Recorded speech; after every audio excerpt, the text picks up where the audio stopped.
In the course of video game history, there have been mistakes. The Virtual Boy, the Jaguar, the PSP. But probably the greatest mistakes have always been games produced by companies that shouldn't produce games. The Chuck Wagon dog food game for the Atari, anyone? Yes, and yet another apostasy has come in our time. This one with 3 different incarnations. In direct parody of the Father, Son, and Holy Ghost, just like Revelation predicted. Here's our review of the new Burger King games. Well, I haven't read the Book of Revelations in a while. I'm pretty sure that somewhere after the third horseman and just before the moon turns blood red, that there would be the coming of a game that would lead the world into chaos, anarchy, and death. As it turns out, there are 3 games that have shown themselves as harbingers of the apocalypse, and the pale horse has a rider with 1 face. Pray for a quick death, because the end is nigh and Burger King is leading the way. The first game of the Armageddon is Sneak King.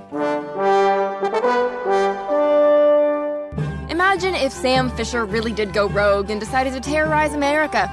Sneak King would be the strategy he would use. Enter an unsuspecting suburb, sneak up on people, and offer them horribly unhealthy foods that over time will kill them. Oh, and do a little dance. Remember when you were little and you jumped into your bumper car, but you got stuck in the corner because the car didn't work properly? And then, just before you could have the pleasure of giving your little brother whiplash, they shut down the power for the next group of carnival goers to have a turn, leaving you with a feeling of amazing disappointment. That's what the game Big Bumpin' is like. When the loading screen is longer than the actual game, you have to ask yourself if it's worth the effort. But I guess if you're really desperate, there's the multiplayer mode, which lets you share the misery with a friend.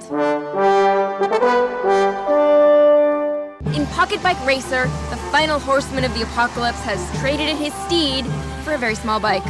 You'll race around various locations in a Mario Kart-style race, minus all the fun of Mario Kart. Physics are often glitchy, and the courses can get boring quickly, but it is the best of the bunch. Look, everyone knows these games aren't good. They're a quick gimmick to make a buck and advertise Burger King. So if we're going to be promoting fast food on the show, let's take a look at exactly what the king is shilling. 760 calories in 1 Whopper with cheese, and 47 grams of fat.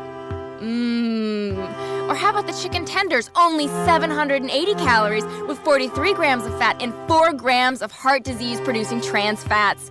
Can you say delicious? Maybe you want to go healthy and have a salad. The tender, crisp chicken garden salad with honey mustard dressing only has 670 calories and 44 grams of fat. But enough with the numbers. Anyone eating Burger King should know by now that the food is garbage, and so are these games. Sneak King gets a 1. Big Bumpin' gets a 2, and Pocket Bike Racer gets a 3 out of 5. Catch an all-new X-Play, weeknights at 8, only on G4.